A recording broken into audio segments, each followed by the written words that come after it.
I'm going to show you how to insert a Japanese keyboard on Mac iOS Mojave. So coming up to the Apple icon, select that, select System Preferences, just wait for that to open. Then we're selecting Keyboard, select Input Sources, and then coming down here where the plus sign is, select Japanese or type in Japanese. There it is, and select Add. So you can see now we have the Japanese keyboard inserted. Let's close that down. Now I've got a Word document here. I'm going to write something in English.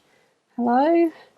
Now to change it into Japanese input, come up here to the title bar, select the flag, and we're going to select hiragana.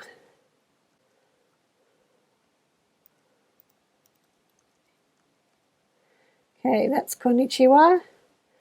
Now, if I want to type that in kanji, I can type it again, kon, ni, chi, wa, and you can see there that it's in kanji, and I can just select that.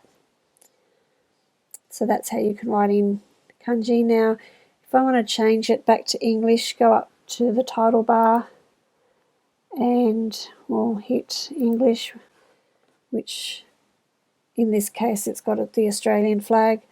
We'll write bread. Now I want to change this to katakana text, so come up to the title bar again, select katakana, and I'll write pan.